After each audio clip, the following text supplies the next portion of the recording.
भाजप नेते किरीट सोमय्या यांनी कराडमध्ये घेतलेल्या पत्रकार परिषदेत ठाकरे सरकारवर जोरदार हल्लाबोल केलाय। ठाकरे सरकारनं ठोकशाही करून घोटाळे उघड करणाऱ्यालाच रोखण्याचा प्रयत्न केल्याचा आरोप त्यांनी केलाय। हसन मुश्रीफांनी 127 कोटींच्या मनी लॉन्ड्रिंग बद्दल हिशोब का दिला नाही असा सवालही त्यांनी उपस्थित केलाय। मुश्रीफ आणि आप्पासाहेब नलावडे गडहिंग्लज सहकारी साखर कारखाना यांचा संबंध काय असा सवाल त्यांनी उपस्थित केलाय। मुश्रीफ परिवारानं आप्पासाहेब नलावडे गडहिंग्लज सहकारी साखर कारखान्यात 100 कोटींचा घोटाळा केल्याचा आरोप त्यांनी आज केला। ब्रिक्स इंडिया या बेनामी कंपनीचे मालक हसन मुश्रीफांचे जावई असल्याचा आरोपही त्यांनी केलाय। दरम्यान येत्या गुरुवारी पारनेर सहकारी कारखान्याला भेट देणार असल्याचं त्यांनी सांगितलंय। तसंच रश्मी ठाकरे यांच्या नावे असलेल्या अलिबागमधील कोरलाई गावातील जमिनीची येत्या सोमवारी पाहणी करणार असल्याचं ते म्हणाले। तर जरंडेश्वर साखर कारखान्यालाही भेट देणार असल्याचं सोमय्या यांनी सांगितलंय। मला आज हसन मुश्रीफ साहेबांना आणखीन एक प्रश्न विचारायचा आहे। आपला आणि आप्पासाहेब नलावडे गडहिंग्लज सहकारी साखर कारखान्याचा संबंध काय? हसन मुश्रीफ यांचा दुसरा घोटाळा। हसन मुश्रीफ आणि परिवाराने आप्पासाहेब नलावडे गडहिंग्लज सहकारी साखर कारखाना मध्ये 100 कोटी रुपयेचा घोटाळा केला आहे। याच्यात पण तसाच पद्धतीने कलकत्ताच्या शेल कंपन्यांद्वारा ज्या कंपन्या स्ट्राईक ऑफ झाल्या आहेत, म्हणजे अनेक वर्षापूर्वी बंद झाल्या आहेत, त्याचे बोगस फोर्जरी अकाउंट उघडायचे आणि त्या बँक अकाउंटमध्ये मुश्रीफांचा एजंटनी कॅश टाकायची, 2 लेयर बनवून आपल्याकडे पैसा घेतला आहे।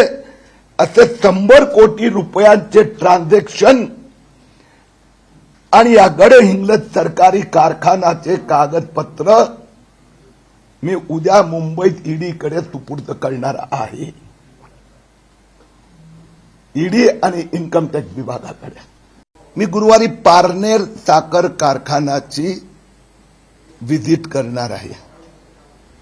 पारनेर साखर कारखान्यामध्ये पण असाच प्रकाराचा घोटाळा, अपारदर्शक बिडिंग आहे। पुढच्या सोमवारी किती तारीख आहे बघ जरा, 27 तारखेला माननीय उद्धव ठाकरे साहेबांनी रश्मी उद्धव ठाकरेजी यांच्या नावाने अलिबाग कोरलेला 19 बंगल्याचा घोटाळा केलाय, त्याची पाहणी करण्यासाठी जाणार आहे। 30 तारखेला गुरुवार अजित पवारांनी जो बेनामी कारखाना विकत घेतला, जरंडेश्वर कारखाना, त्याची पाहणी करायला जाणार आहे। तर मला सगळ्या ठिकाणी थांबवणार आहेत का? हसन मुश्रीफ मुळे किरीट सोमय्यांना अंबेमाईचं दर्शन करता आलं नाही।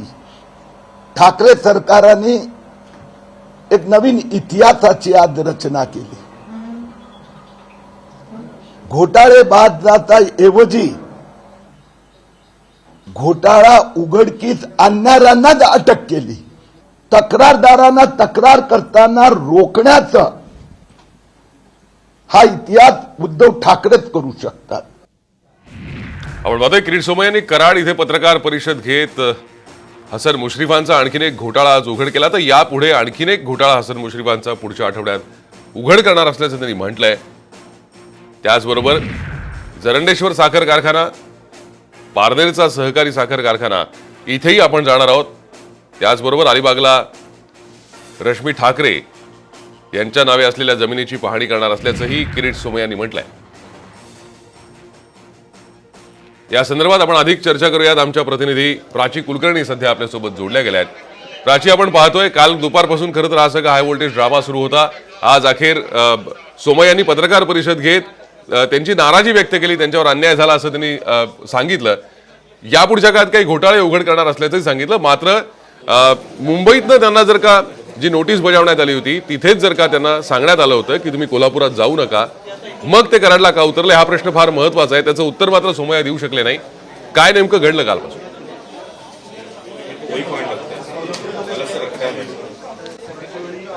हाच महत्त्वाचा मुद्दा आहे की जी नोटीस तिथे दाखवण्यात आली होती मुंबईमध्ये असताना तीच नोटीस पुन्हा एकदा त्यांना इथे देण्यात आली आहे. सोमय्या असा दावा करतायत की मुंबईमध्ये असलेल्या नोटीसमध्ये असं म्हटलं गेलं होतं की मुंबई बाहेर पडायला बंदी आहे. इथे दिलेल्या नोटीसमध्ये कोल्हापूर जिल्हा बंदीची नोटीस होती आणि इथे पोलिसांनी व्यवस्था केली म्हणून इथे जास्त चांगली व्यवस्था आहे म्हणून मी इथे उतरलो असं सोमय्या म्हणतायत. आणि यावरूनच हा प्रश्न उपस्थित होतोय की हा सगळा ऍक्च्युअली तक्रार करण्यासाठी त्यांना जायची इच्छा होती कोल्हापूरपर्यंत का हे सगळं एक लक्ष वेधून घेण्यासाठीचा सगळा प्रकार होता, फोकस पूर्ण त्यांच्यावरती राहावा याच्यासाठीचा प्रकार होता, जे असे अनेक गोष्टी झालेल्या आहेत. पण सोमय्यांनी काही गंभीर आरोप सुद्धा केलेले आहेत. 3 महत्वाचे टार्गेट त्यांचे या पुढच्या काळात राहतील, जे गेले काही दिवस सातत्याने ते पाठपुरावा करतायत. त्यातलं एक आहे उद्धव ठाकरे आणि रश्मी ठाकरे यांच्या बंगल्यांचं प्रकरण मी बाहेर काढणार असं सोमय्या म्हणतात. दुसरा मुद्दा आहे तो म्हणजे पारनेरमध्ये मी जाऊन तिथल्या साखर कारखान्याचं प्रकरण बाहेर काढणार. आणि तिसरं म्हणजे काही दिवसांपूर्वीच त्यांनी पुणे जिल्ह्यामध्ये भेट दिली होती, ते सगळं अजित पवारांचं प्रकरणही बाहेर काढणार असं सोमय्या म्हणतात. पुढच्या काही दिवसांमध्ये मी या भेटीगाठी करणार, त्याच्या संदर्भात इथे व्हिजिट्स करणार आणि त्याही वेळेला अशीच कारवाई करणार का असा सवालही ते विचारताना दिसत आहेत. पण कालपासून जे ठाम होते त्यात अचानक असं काय झालं की त्यांनी उतरण्याचा निर्णय घेतला याबाबत मात्र काहीही स्पष्टीकरण ते द्यायला तयार नाहीयेत. आता सोमय्या पत्रकार परिषद संपवून जिथे काल रात्री ते राहिले होते त्या त्यांच्या रूमवरती गेलेले आहेत आणि तिथनं आता त्यांना जे नेण्यात येण्यासाठी वाहन तयार करण्यात आलेलं आहे, अरेंज करण्यात आलेलं आहे, ते वाहन इथे दाखल झालेलं आहे आणि इथून पोलीस बंदोबस्तामध्ये त्यांना मुंबईच्या दिशेने पुन्हा माघारी पाठवलं जाणार आहे. मुंबईला गेल्यानंतर आपण कायदेशीर कारवाईसाठी पुढची पावलं उचलू असं सोमय्या म्हणतायत. पण कायदेशीर कारवाई करणार म्हणजे नेमकं काय, कोर्टात जाणार का आणखीन काही त्याच्यामध्ये करणार हे मात्र ते बोलायला तयार नाहीयेत. ईडी कडे या सगळ्या प्रकरणाची चौकशी चालू आहे, त्यात कागदपत्र देणार आहे मुश्रीफांच्या बाबतीतली असं किरीट सोमय्या म्हणतायत. पण ती त्याच्याबरोबर जी तक्रार दाखल करणं गरजेचं आहे असं वकिलांनी सांगितल्याचं सोमय्या म्हणतात. त्याचं काय हाही सवाल आहे. ते म्हणतात की मी पुन्हा एकदा कोल्हापूरला येण्याचा प्रयत्न करीन, जेव्हा प्रशासन हे सगळं मला क्लिअरन्स देईल त्यावेळेला मी येईन. पण हे सगळं म्हणत असताना त्यांनी हाही आरोप केलाय की ज्या पद्धतीने इथे माझ्या जीवाला धोका असल्याचं सांगितलं गेलं, नेमकं कोण असं येणार होतं, नेमकं काय होणार होतं असा थेट आरोप त्यांनी राष्ट्रवादी आणि मुश्रीफांवरती केलेला आहे. अर्थात सगळ्या प्रकरणांमध्ये फक्त बेनामी शेल कंपन्या आहेत असंच ते म्हणताना दिसत आहेत. डॉक्युमेंट्स असतील किंवा इतर गोष्टी असतील या बाबतीत कोणतेही डिटेल्स त्यांनी रिव्हील केलेले नाही आहेत.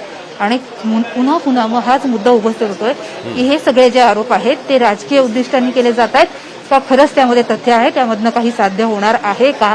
सोमय्यानं नेणारी गाडी आता इथे येऊन दाखल झालेली आहे कराडमधल्या सर्किट हाऊसच्या बाहेर आणि इथून काही वेळातच सोमय्या हे रवाना होतील मुंबईसाठी.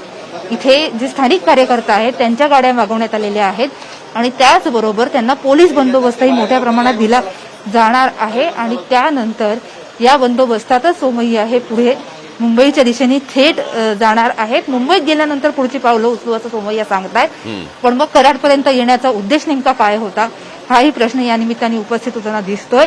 अर्थात मुंबईमध्ये गेल्यानंतर सोमय्या पुढची काय पावलं टाकतायत ते पाहावं लागेल. कालपासून ज्या सगळ्या घडामोडी घडल्या, प्रत्येक स्टेशनवर पोलीस येऊन त्यांच्याशी बोलत होते, प्रत्येक स्टेशनवर चर्चा करत होते.